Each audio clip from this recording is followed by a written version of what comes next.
I'm 25 years old, and I need to share the devastating unraveling of my marriage after my husband accused me of infidelity and threw me out when I became pregnant, based on a fertility test that claimed he was sterile. Later, he uncovered that his mother fabricated the results to sabotage our relationship. My husband and I had been attempting to conceive for over 2 years, a process that became a heavy burden on our marriage. Each negative pregnancy test felt like a crushing defeat, leaving us questioning if one of us had a medical issue or if we simply needed more time. 2 months ago, I was overjoyed to finally see a positive pregnancy test. I shared the news with my husband, who seemed pleased but quieter than I anticipated. We planned a small celebration with our families to share the joyful milestone, and everyone was thrilled, discussing baby names and nursery plans. However, after the gathering, my husband's demeanor shifted. He grew distant and aloof, behaviors completely unlike him. He'd return from work and barely acknowledge me. When I brought up baby preparations or doctor visits, he'd respond curtly and find reasons to leave the conversation. I repeatedly asked what was troubling him, but he'd brush it off, citing work stress or preoccupation, offering no real insight. This continued for weeks, and as I navigated morning sickness and pregnancy changes, I desperately needed his support. Instead, he treated me like I'd wronged him. I tried addressing how his behavior was hurting me, emphasizing my need for his partnership, but he remained unresponsive. 3 weeks ago, I reached my limit, living with a husband who felt like a stranger. I told him that unless he explained himself and returned to being a supportive partner, I'd leave for my mother's house until he sorted out his issues. That's when everything imploded. He erupted, accusing me of cheating, claiming the baby couldn't be his because a fertility test showed he was infertile. He'd kept this secret for weeks, treating me coldly. I was stunned, not only by the accusation, which was baseless, but also that he'd undergone testing without telling me. I insisted I'd never been unfaithful, but he refused to listen, demanding a paternity test or threatening to cut me off permanently. He then forced me out of our home, pregnant, telling me to go to my supposed lover. Devastated, I went to my mother's, and the next day I consulted a lawyer and initiated divorce proceedings, realizing he didn't trust me and had believed the worst without proof. 2 days ago, my husband appeared at my mother's, distraught. He revealed he'd uncovered a shocking plot by his mother and uncle. Feeling broken by our separation, he'd visited his mother and overheard her talking with his uncle, who runs a fertility clinic. They admitted to falsifying his test results to make him believe he was sterile, aiming to sow doubt about my fidelity. His mother had been undermining me for years, citing my mother's dating history to suggest I might be unfaithful like her. My mother had casually dated in her 20s, openly communicating her intentions, and when she became pregnant with me, she devoted herself to raising me as a single parent, sacrificing much to provide stability. My mother-in-law, however, judged her past and warned my husband I might inherit her supposed flaws. The fertility results were a lie. My husband isn't infertile.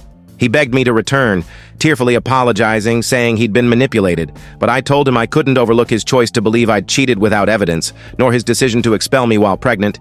His lack of trust revealed he didn't truly know me, a fracture too deep to mend simply because his family's deception was exposed. I said I needed time and wasn't ready to decide, as divorce proceedings were underway. I'm unsure if I'm unreasonable for not wanting to reconcile after learning of his family's betrayal. Clarification on my mother's background. My mother's past was never reckless or harmful. She dated openly, always clear about her intentions, exploring what she wanted in life. When she learned she was pregnant with me, she transformed her life, focusing solely on motherhood, working hard to provide a loving home. She returned to school to secure a better job, sacrificing her social life for my well-being. My mother-in-law, however, deemed her past unacceptable, subtly warning my husband I might be untrustworthy, planting doubts with remarks about women who cheat and their flawed mothers. I didn't realize she was actively sabotaging our marriage, even conspiring with her brother to falsify medical records.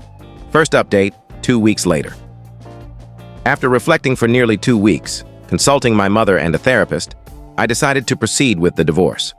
I called my husband, explaining that despite his mother's manipulation, he chose to distrust me without cause and secretly tested his fertility, showing a lack of communication and faith in us. His disrespectful comments about my mother during our fight stung deeply. She'd worked tirelessly to raise me well, and her past didn't reflect on me. I stressed that healthy relationships require open dialogue, not secret investigations or baseless accusations. Days later, he came to my mother's, remorseful, pleading to reconcile. He spoke of his love and desire to support me through pregnancy, but I noted his lack of care when he evicted me. I held him accountable for letting his insecurities fuel his mother's lies. His mother's hatred made a future together impossible. I'd never feel safe around her. He suggested limiting her involvement, but I doubted his ability to enforce boundaries, given her years of subtle influence.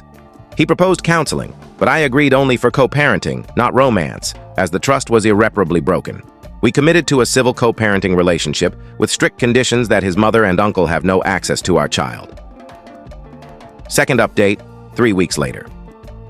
Divorce proceedings are advancing, handled mostly through our lawyers to avoid emotional confrontations. We're dividing assets and debts smoothly. My ex-husband filed a lawsuit against his uncle and the clinic for falsifying his results and interfering in our marriage. I'm not part of it, but hope he finds justice. I haven't finalized custody, wanting primary custody initially due to breastfeeding and newborn care. I'm open to shared custody later, but only if he proves responsible and keeps his mother at bay.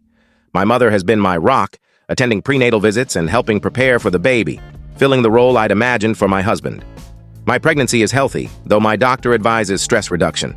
I feel guilty my child won't have the two-parent home I'd dreamed of, but I believe separate, stable parents are better than a toxic household. Counseling is helping me embrace single parenthood and focus on my baby's future. Third update, 3 months later. As the divorce neared finalization, we met to discuss co-parenting. The meeting was surprisingly constructive. We agreed the baby should primarily stay with me initially, with my ex-husband visiting regularly to bond. Overnight visits would wait until the baby is 6 months old, transitioning to equal custody. He was reasonable, acknowledging his role in our marriage's collapse and respecting my decision to divorce. He apologized for not supporting me during pregnancy and asked to attend prenatal visits as a co-parent, not a partner. I agreed, clarifying it wasn't a step toward reconciliation. We both insisted his mother and uncle be legally barred from our child, a point he raised unprompted, showing his understanding of their harm. He plans to allocate half of any lawsuit settlement to our child's needs, demonstrating commitment. I felt hopeful we could co-parent respectfully, and my anger toward him began to fade, allowing me to focus on the future. Fourth update, 2 months post-divorce. Since the divorce finalized, my ex-husband has attended prenatal visits and visited regularly to plan for the baby. He's been supportive, excited about fatherhood, reading parenting books, and preparing diligently. He apologized to my mother and me for believing his family's lies, admitting his insecurities made him vulnerable to their manipulation. He's committed to proving he's a good person and father. After discussion, my mother and I forgave him for the sake of co-parenting harmony. He's cut off his mother and uncle, and we're finalizing legal protections to keep them away from our child. Preparing the nursery together feels strange as co-parents, not a couple, but I'm grateful our child will have a devoted father. Our growth through this ordeal gives me hope for a stable co-parenting dynamic. Final update, 1 week post-birth. I'm exhausted but thrilled to share that I gave birth to a healthy boy after a 20-hour labor. My mother and ex-husband supported me throughout, making the experience bearable. My ex-husband was overjoyed at our son's birth, and since returning home, he stayed to help with newborn care, diapers, feedings, everything, without complaint. He's smitten, cherishing every moment with our son. The custody agreement, including restrictions on his mother and uncle, is legally finalized, giving me peace of mind. He's upheld those boundaries firmly. I'm taking a break from updates to focus on motherhood and establishing routines. I'm grateful for the support from those who followed my journey. It carried me through dark times. My ex-husband and I are committed to giving our son a loving, stable upbringing despite our separate paths.